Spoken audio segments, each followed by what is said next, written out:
Gail Masondo's life has had its fair share of ups and downs. Early in her music career, she worked with greats like Quincy Jones and Take Six. But her greatest achievement was winning another kind of battle. American Gail Hamilton, wife of well-known musician and composer Victor Masondo, was successful in the music industry in Nashville. She managed the famous a cappella band Take Six and was the executive producer on the 1992 fundraising project Hallelujah with music giant Quincy Jones. This gospel album was recorded in the same studio where they recorded We Are the World a few years earlier. We took 16 songs of the original Messiah, Handel's work, and it was the 200th year anniversary in 1992 of this particular work. And one of the things we wanted to do was to take the work and use every genre of Black American music and also introduce a whole generation of young Black individuals to the work of Handel.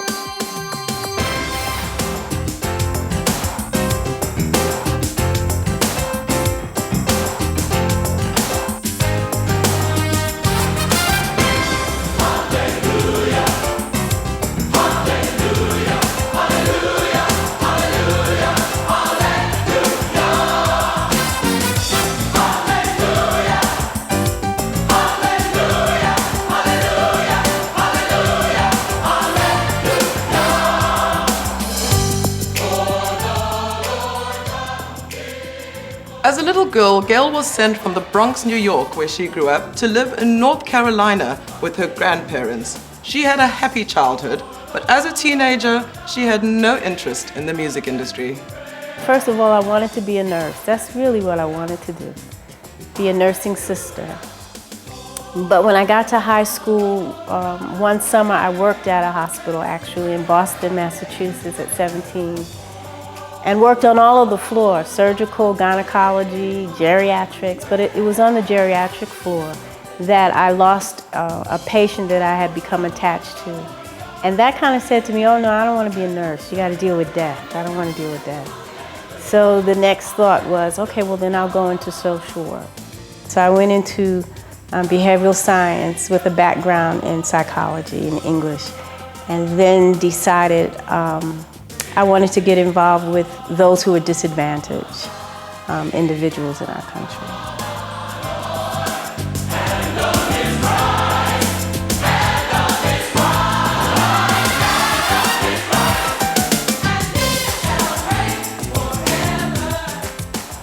The project Hallelujah was such a success, even in South Africa, that Gail received an invitation with the backing of Warner Brothers to executive produce a similar project called Place of Hope in South Africa. Place of Hope is an album project that will represent South African music. South African music that celebrates freedom and peace and hope and all that makes South Africa the happy side that it is. Imagine all the world living in peace. No more crying anywhere. No more pain.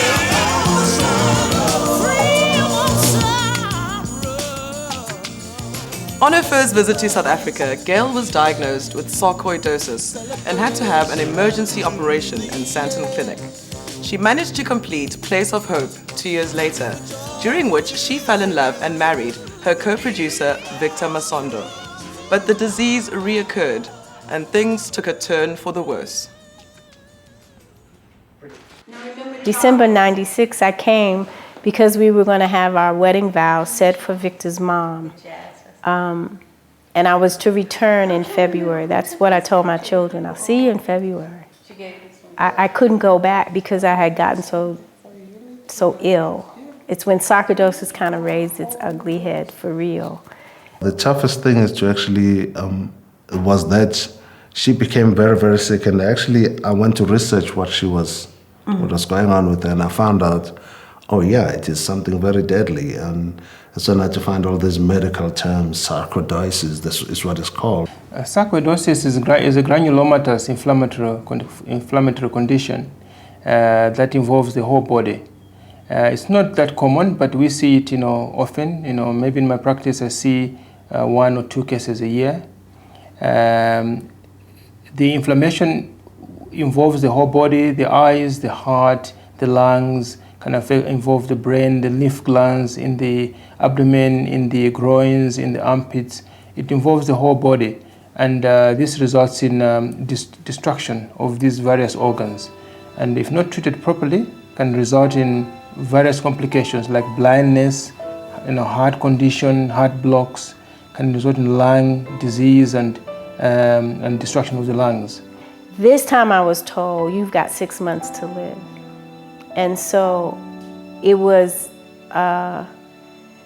it was a decision then that, oh, wait a second, they're really serious. And I really need to take this disease serious. And so here I was in a new country, a new address, a new home, a new marriage, and a new disease. After the break, illness and triumph in the life of Gail Masondo.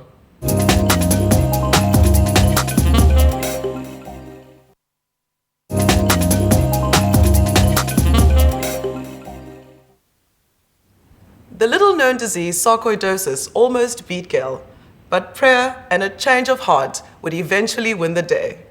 With this new lease on life, Gail wanted to give something back, and Brown Sugar Dreams Project was born.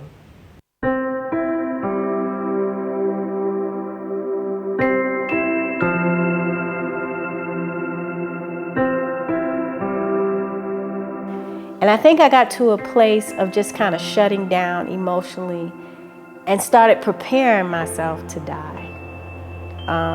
There were times with sarcoidosis where you were either in joint pain or you just felt so miserable that some days it was like, okay, that's not a bad option. So I was preparing myself where my husband was doing the complete opposite. He was praying for healing while I was praying for, okay, all right, well, I'll accept this. For me, nothing is a dead end. Nothing just there, it stops there. There is something that is just because, the norm of what was said, that this is what it's going to end up like. So I just decided, I said, no, man, you know what? There must be things around this. So my constant search was more like based on, I'm sure that some other people come back from this. And being also the most important part, it became the thing that I was taught, brought up with, grown up with. Anything can be done if you just pray, That's just became the one thing of knowing that. Little things became big. I started paying attention. I paid attention to the flowers in the garden. I paid attention to butterflies.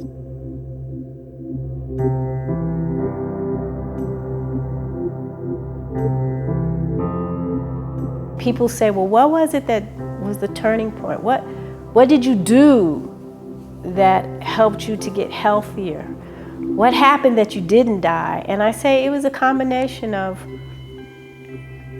some diet change, some mental thinking differently, some obedience, just doing what I was told to do, when I was told to do it. Not trying to add to it or take away from, just doing exactly what I was told to do. And I really believe God at that time just sent forth people into my life that knew more than I knew about a lot of things. And I was just willing to get on the journey, so to speak, and learn how to live better.